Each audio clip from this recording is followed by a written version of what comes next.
Buenos días, hoy te voy a mostrar cómo salir del modo Fastboot en POCO Pad. Si has puesto tu dispositivo en el modo Fastboot, no te preocupes, no vas a perder ningún dato, ningún contenido del dispositivo.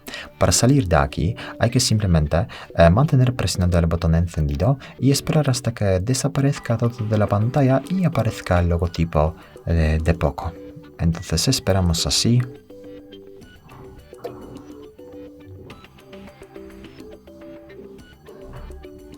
Esperamos un poquito más. Y ahora el dispositivo sale del modo Fastboot, se reinicia en modo normal. Y como ves, así acabamos de salir del modo Fastboot sin problemas. Muchas gracias por ver el vídeo, te dejo un comentario abajo, suscribirte al canal. Hasta luego.